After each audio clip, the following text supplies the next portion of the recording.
What's up, people? Today we're going to talk about the signal path from your source to your amplifier.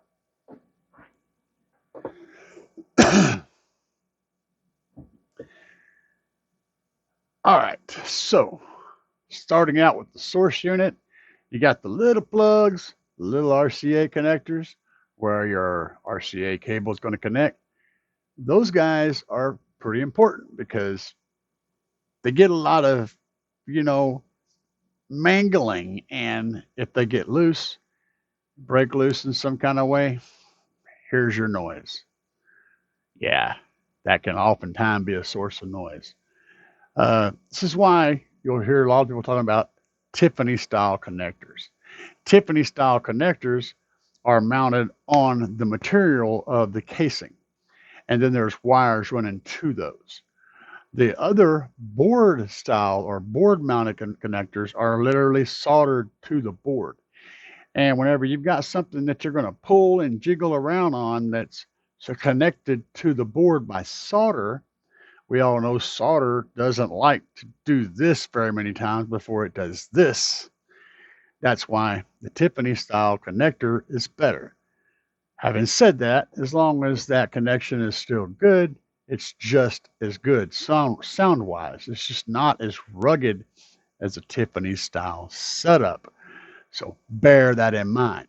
Now, moving on to the actual conductor that travels from your source to your amplifier. Of course, there may be a DSP in the middle here, but still the point is the same.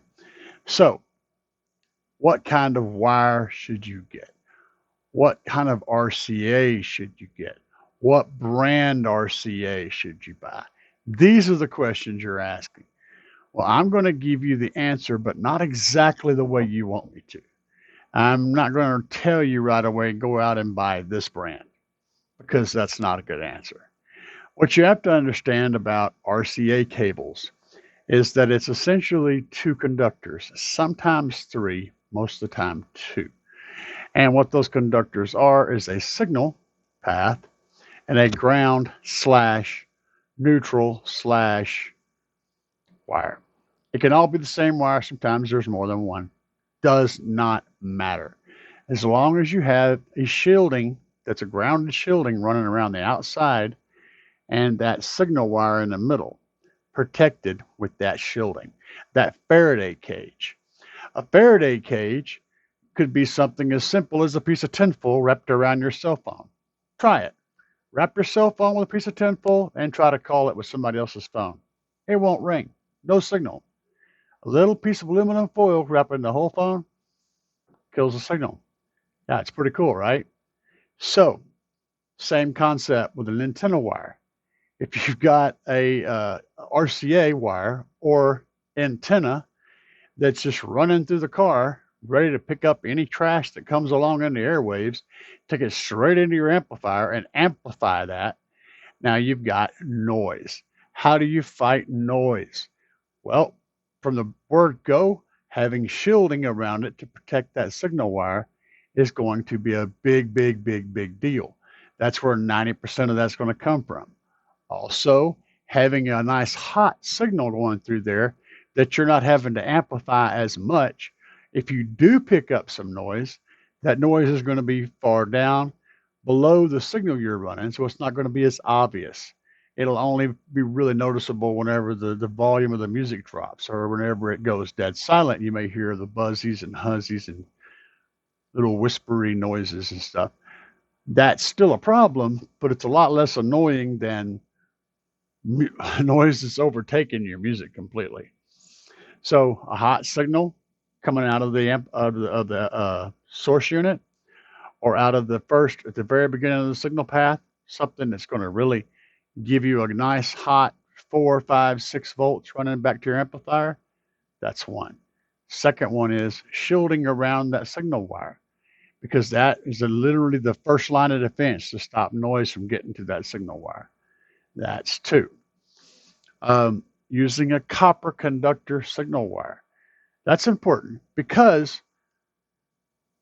okay, electricity will travel through aluminum, and not really a problem. It's a little higher in resistance value than copper is, but it still works.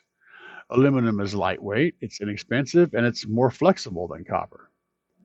All of those things are things that a manufacturer or a designer is looking to whenever they're designing something like a car audio wire, okay?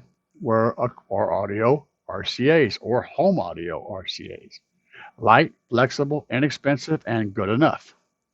So why don't we use aluminum everywhere? Okay, the reason for that is the high frequencies, and don't get me started on exactly what frequencies, but higher frequencies like audio signal, like the highs, okay, twinkles, tweeter stuff, those frequencies travel along the skin of a core of wire. So if you've got a single strand of wire running, those frequencies travel along the outside edges. And the thing about aluminum is it naturally has a roll off to high frequencies.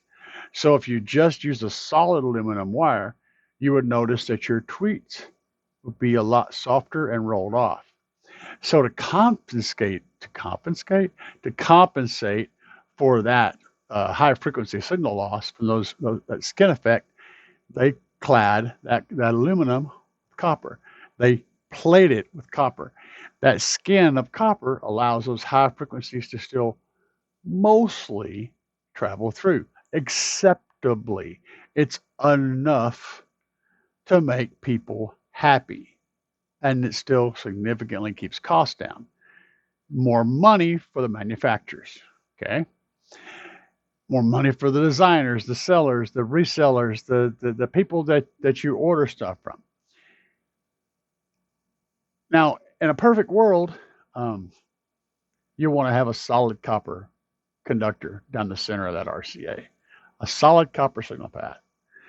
And is it going to cost a little more? Yeah, but I don't have a problem with paying that. This is literally the basement. This is where my house is built on. The whole system is built on this signal. No matter what kind of crap I use throughout the entire rest of the build, everything is dependent on this single little tiny wire that's carrying my signal out of my source unit. I'm going to make sure that that's a good signal. Okay? So go ahead and make sure you're getting a copper cord or OFC RCA cables. Now, the next part. How tough are they? Well, I don't know. In 2 years, whenever you accidentally rip one of them off, it's in your trunk, and you go, holy crap, I got to take everything out to be able to pull that RCA out and replace it. Or I can just put another set in there and just kind of tuck it off to the side, and 4 or 5 bills later, you've got 3 or 4 sets of RCAs that are broken and hidden and smashed and buried in there. And all the while, had you done it right the first time, that wouldn't have been an issue. So what type RCA is the best? What are going to give you that rugged, dependable wire, a good copper conductor, a good shielding, all the right components at the least amount of price? What are they going to be? Well, they'll change from place to place and from time to time. But the way to find out is to go down to your local car stereo shop. Ask their install bay guy, hey, what do you guys use on your installs? If the customer doesn't come in there and specifically say, I want this JL audio wiring kit with these JL audio things, or this Rockford Fosgate, or this Scar audio, whatever it is, if the customer does not buy a specific kit and you just use your house equipment, your house brand, the ones you go to when no one's paying extra money for their go-to thing, you want some of those.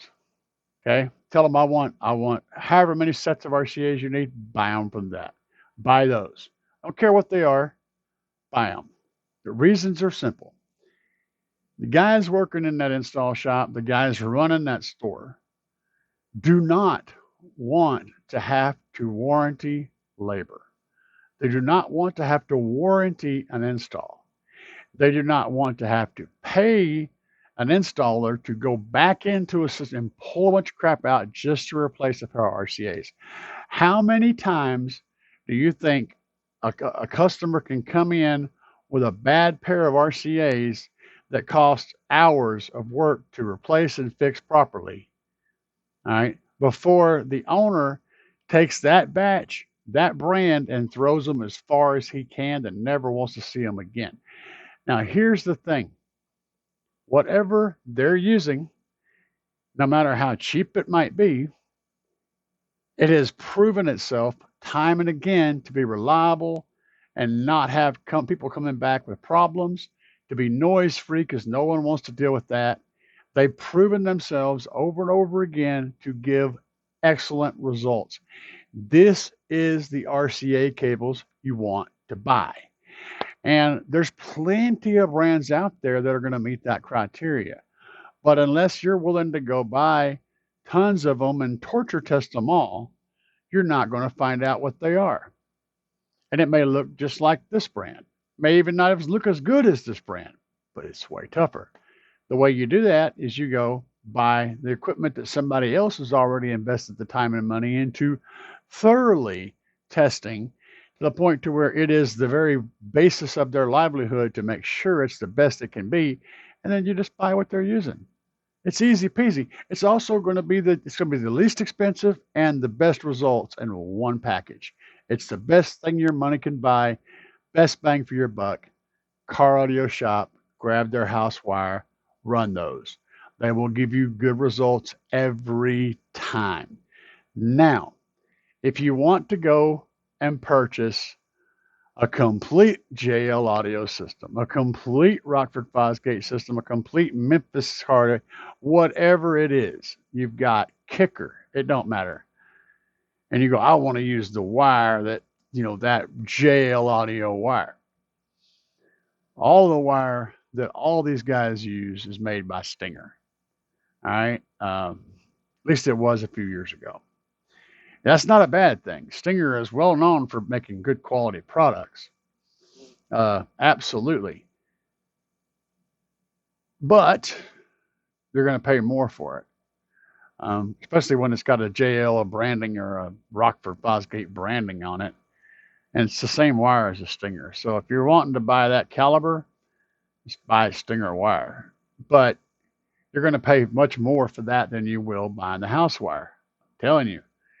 And it hasn't been beat to death and tested over and over again. See, it's the thing. If that Stinger wire, that JL wire, was the best and was consistently the best value for money, consistent, reliable results, if it was, that would be the brand, the wire that they used in every install when a customer didn't specify. But I will absolutely promise you it's not. Okay? The best wire is whatever they have back there in those bags on the shelf that they pull out whenever no one buys special wire. Those guys right there are going to be consistent as all get out. You're going to get good results from it. So go with that. Now, as far as noise goes, a lot of times you get the noise, okay? The wire is your first line of defense against that. But there are other ways to avoid noise. And if you guys want to hear about that, be sure to hit that subscribe button down below because that video is coming up very soon. And we're going to talk about noise. For now, guys, I hope my little RCA lesson has helped you out. If it did, or if it didn't, or if you're just bored, hit the subscribe button, comment, tell me what I did wrong. Tell me what the difference is. Say I liked it, I didn't like it. Whichever way your thumb flips, it don't matter. I'm cool. But if you're going to insult me, at least back it up. Say, you're dumb. Here's why. Don't just go, oh, you're dumb, and then walk away. That doesn't say anything. Peace, guys.